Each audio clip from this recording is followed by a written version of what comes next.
John Lennon was a dear friend of mine, a guy who did something incredible for me and a charity that I represented here in New York called One to One. He did the last fully rehearsed concert of his life and raised tens of thousands, hundreds of thousands of dollars for the mentally retarded. And he was assisted every step of the way by his wife, who was even then a controversial person, Yoko Ono.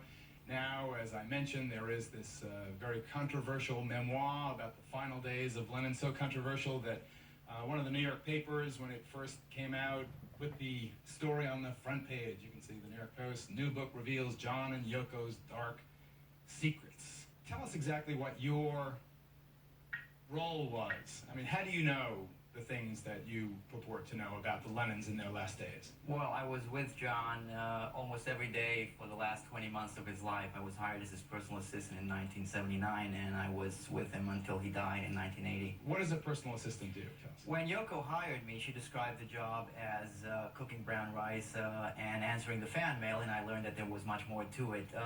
It was a two-part job. Half of it was hanging out with John, being his companion, spending his money, being his conduit to the outside world. The other half was being downstairs in Yoko's office, answering the phones, opening the mail, and doing her paperwork. Tell us briefly, is the headline correct? Were the last days of John's life before his murder, were the last days dark days? I think they were. I think that John was trapped in a loveless and sexless marriage, and that headline that you pointed to sensationalized that aspect of the book, and we're only talking about less than a page in a 260-page book, really.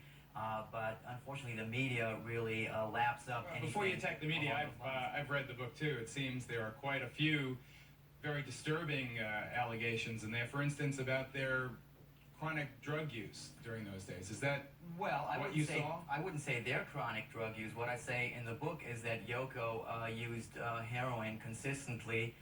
John, the only drug that he was truly addicted to, from what I could tell, was nicotine. He was a chain smoker almost. He smoked marijuana from time to time. He took psychedelic mushrooms, but he wasn't really a chronic drug user, I would say. You say that Yoko tried to squash this book, to keep it off, keep it out of publication. Is that true? That is true, yes. What did she do? Well, I had a book deal in 1983 with Simon & Schuster, and at the time, I had pled guilty to a count of grand larceny in connection with my taking John Lennon's journals out of the Dakota, and I had pled guilty to one account of a Class D felony, I think it was, and I was sentenced to 5 years probation. So you are unique among the biographers in that you have pled guilty to stealing the material that perhaps was the basis of your book. But it was not the basis for the book. You see, my book is based on my journals, and I could document this because eventually Simon & Schuster sued me for fraud, and I countersued them, and I produced to them, I gave them copies, over 1,000 pages of my journals, so eventually they satisfied themselves that my book was based on my journals, and they dropped their suit. Let me go. We only have the satellite with Elliot Mintz for 10 minutes or so I really want to get his side of the story represented right away. What you've heard so far, Elliot, why don't you respond? Well, it doesn't sound like the John Lennon and Yoko Ono that I knew. I met them in 1971. I've known Yoko now for about 20 years, and I was with John for 10. The last few weeks, months, and year of John's life was one of the happiest of all possible times. He and Yoko were very, very much in love. They were celebrating the birth and growth of their young son, Sean, who will be 16 years old today as well.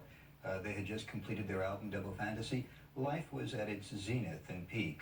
The description that Fred Seaman just gave you of and the stuff contained in his book is really nonsense. What do you think of what Seaman says about this larceny charge? What's your view? What is Yoko's view? I know you were speaking with Yoko last night. Tell us your side. Well, Fred uses the word larceny. Let's just really define what it was that Fred did. Fred stole John Lennon's personal journals, his personal diaries. He took them out of the Dakota without permission.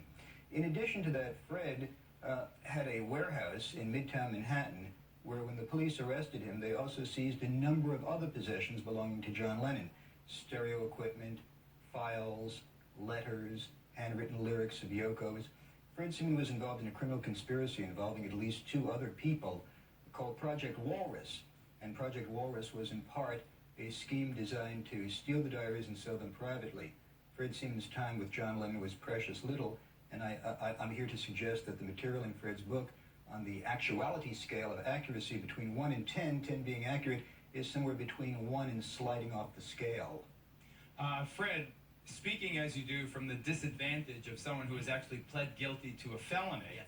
why don't you respond to Okay, what you first said? of all, before I respond to that, Geraldo, I'd like to make it very clear that Elliot Mintz is a paid publicist for Yoko Ono, a job that he's had for 15 years. He is very well paid for this appearance. It is his job. He's not being paid for this appearance. Not by you, but by Yoko. And I've only represented her for 10.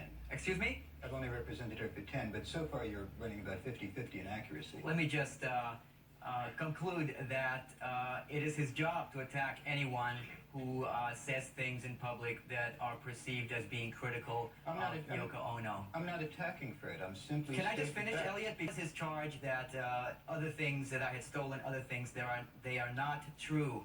I did have a storeroom, but there was nothing there taken that did not belong to... Wait a second, I've seen an inventory. Jimbo, give me the inventory on the full screen. This was the please. inventory supplied to us by the New York City Police And Department. it wasn't from a warehouse in Manhattan, it was actually from your apartment. The cops did ransack my apartment. In Brooklyn. Yes. It included video cassettes, audio cassettes, transcripts, Xerox copies of the 1979, 1980 journals, a painting of John Lennon, a drawing by Sean Lennon, 7 manila folders containing notes, correspondence, and writing, musical instruments, stereo equipment. Okay, can I respond to that in detail, please? That's a police Okay, inventory. yes. The cassettes that were taken, they were copies of Double Fantasy. I think they were talking about 2 cassettes of Double Fantasy. The videotape was a videotape called Walking on Thin Ice, which I was involved in the production of. I was in the videotape. The papers that were taken were shopping lists that John had written to me, some of which I reproduce in the book. I forget the other stuff. I've never seen that list, by the way. This is the second time that it surfaced on the Larry King show last Friday, some time ago. Give me the Xerox copy that we have, please, Mike. This is the big list of stuff that I... There's 2 pages. I got another Okay. page here. Reading from this page, at the top it says Sony video cassette, Badlands. That was a movie. I don't know why the cops took that. 2 Scotch color video cassettes, Beatles. I think that was my copy of Hard Day's Night. Then there was cassette copies of Woman and Walking on Thin Ice, which I helped in the production, and I was in Walking on Thin Ice. But you didn't know. And Geraldo, if I might add, there are 2 copies. There's one list of things of stolen property that were taken from Fred's Brooklyn apartment.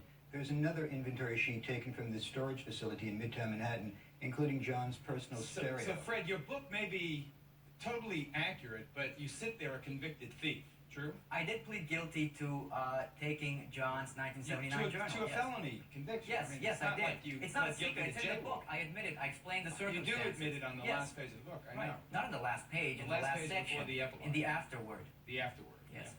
Yeah. All right. That's not saying that you're a liar. I mean, it's just saying I'm that not you're a liar. thief. I'm telling the truth. The Yeah, book all stands right. for itself. The incomparable John Lennon, one of the great masters of rock and roll, one of the probably 3 greats.